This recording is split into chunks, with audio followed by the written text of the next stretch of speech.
for one, am grateful, Mrs. Bush, that they are finally bringing civilization to this savage land. I could not agree with you more, my dear. My daddy settled this land, and I know he'll be looking down on us, pleased at how we help the natives. Yes, they've lost their land, but they've gained access to heaven.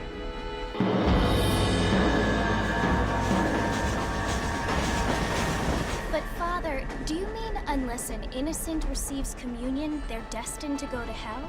That hardly seems fair. What I mean to say, Jenny, is that there is a great deal of difference between an innocent and a savage. I never thought of it that way. Yes, they lived like animals, but they're happier now.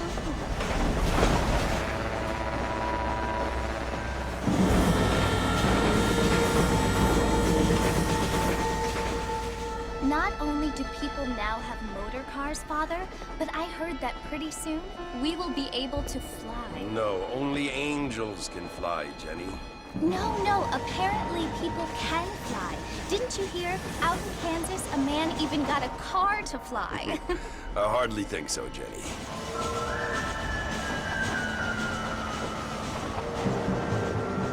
Apparently, Mr. Johns wants to run for governor, which is why he's so concerned with cleaning up the state. Nate Johns.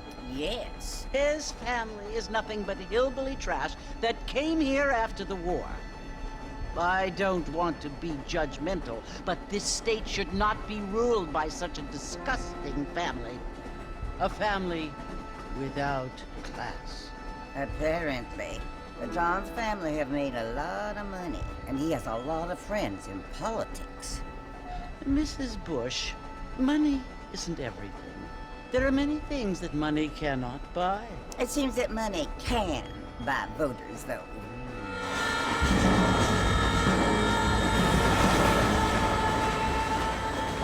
What you must remember, my dear, is that we have been brought here to spread the word. And the word and civilization, they are the same thing. They are the gifts. It is the opportunity we have, the chance to live among people who are decent and who do not kill each other, and who let you worship in peace. It's so confusing, Father. Sometimes I find it impossible to make the distinction between a loving act and a hateful one.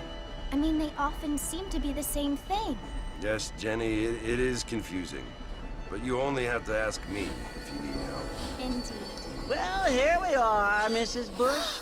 Armadillo.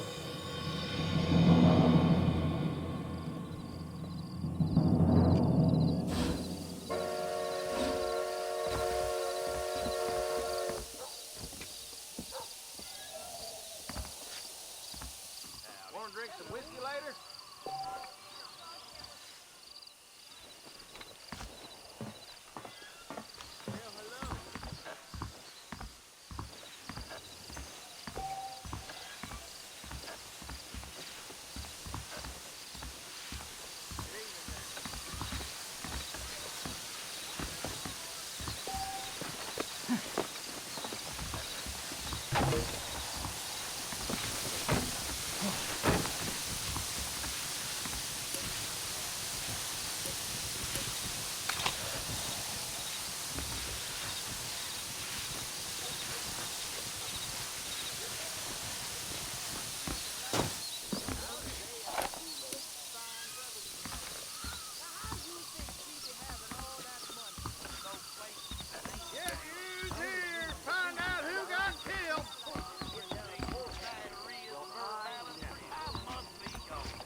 Get your newspaper. Find out. Howdy. Oh, hello. Cattle's all riled on account of that mountain lion.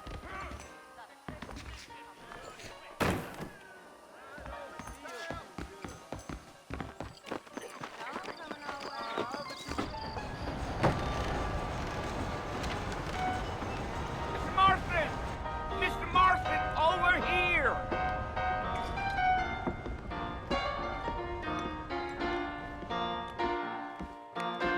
You must be John Marston.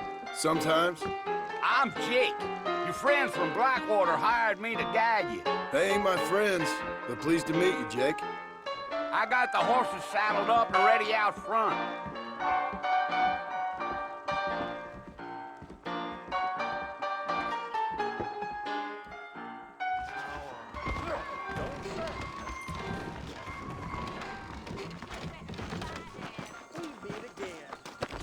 You ain't gonna find sturdier horses than these in all of New Austin.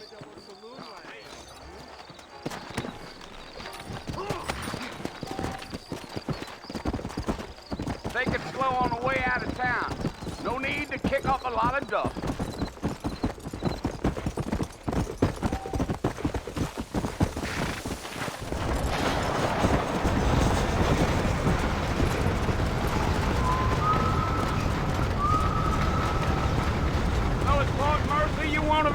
That's right. Ain't taking nobody up to the fort in a long time. Strange place for a decent fella to want to visit, if you don't mind me saying. Who said I was a decent fella? It's been abandoned for years now. Folks say it was built during the Mexican War. What kinds of soldiers around back then? Why'd they leave? Well, I ain't entirely sure. I heard they had to go up north to fight Indians, or maybe they got tired of being soldiers and went looking for gold. You know how things is. So what are you doing up at the fort? I'm looking for an old friend. Well, like I says, you ain't gonna find many folk around those parts these days. Those you do find are about as sociable as an old serrated back tooth. I mean, I ain't one to judge a man by the company he keeps, but... Well, he ain't been friends for a long time.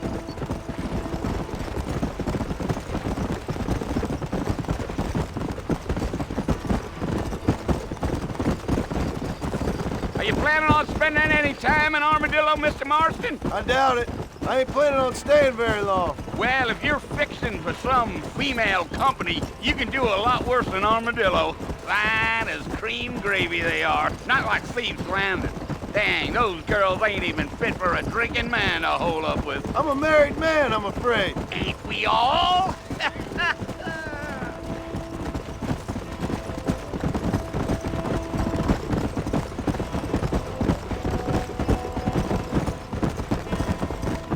Yeah, so it was the marshal who hired me. Lee Johnson, do you know him? I think I heard his name. Says he got a telegram from some Blackwater big bugs asking for a guide. I guess it's none of my business. That's right.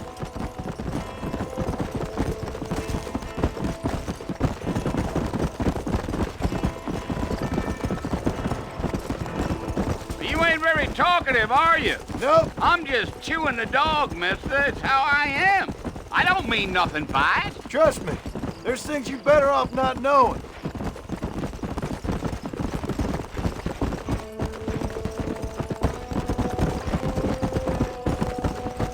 I'll tell you, Mr. Marston, those coyotes eat better than I do. Not far now. You'll see the fort when you get to the top of this hill.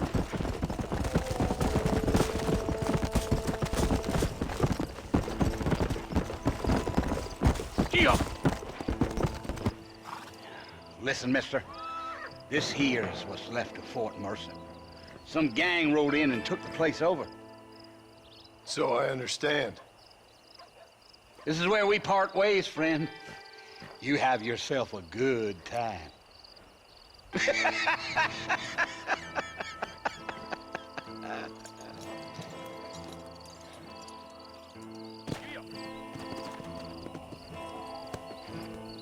Come!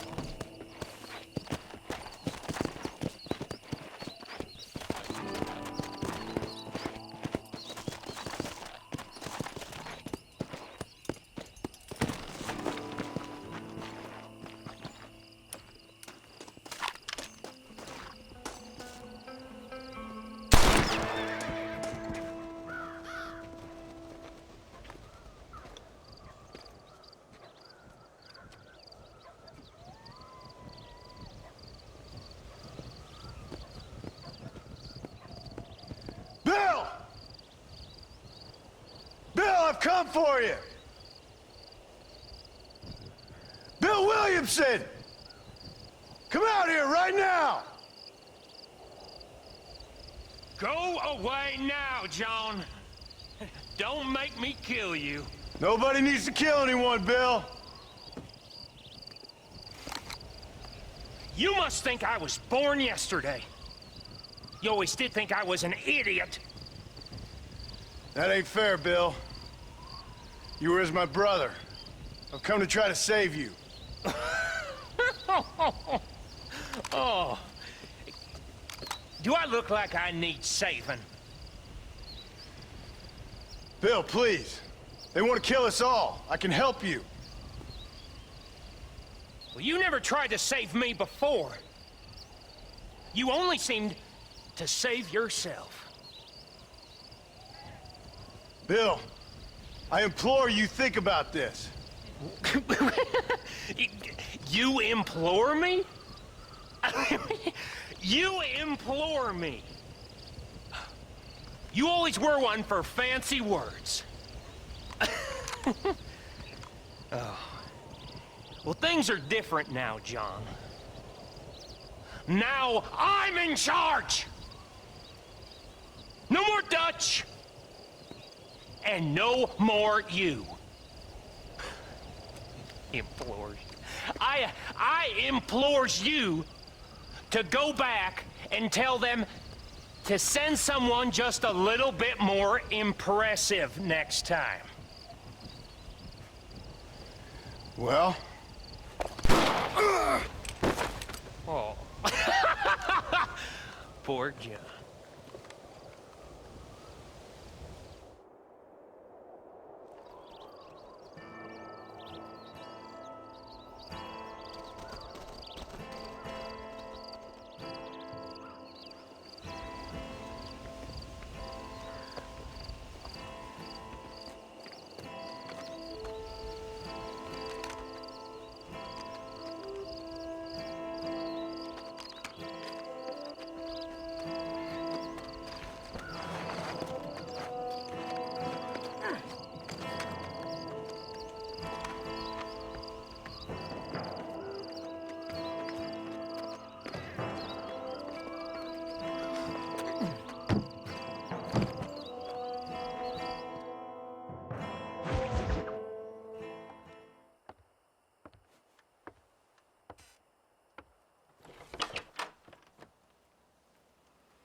Well, you're alive.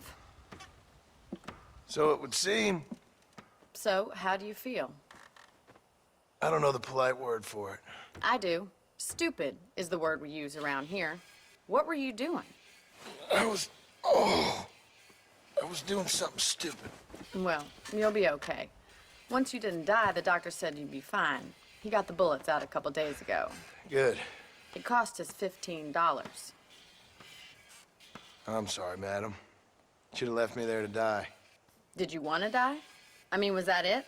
Was that why you went straight out to Fort Mercer and picked a fight with the worst bandit in the county? To die, Mr. Mr. Marston. John Marston. Bonnie McFarland. Miss Bonnie McFarland. Well, you may be right, Miss McFarland. I don't know. Huh. So what were you doing? Was trying to give Mr. Williamson a chance. For old time's sake. You know Bill Williamson? Knew him. Long time ago. Well, what was he like? Dumb. Just like you. Thank you, miss. See my hat? I have. And, what will you do now? Now I'm gonna take my time and go after him the less kind way. Well, that sounds very fun, Mr. Marston. Quite heroic, just like in those penny dreadfuls my brother used to read. Meanwhile, if you'll excuse me, I've got a ranch to run. Of course, if you're feeling better, why not take a ride with me later? Help me patrol the perimeter. You can earn back some of that money we wasted on doctor's bills. Of course. And thank you for saving my life, I mean. Next time, Mr. Marston, I strongly recommend you don't try to lose it quite so earnestly. I'll bear that in mind.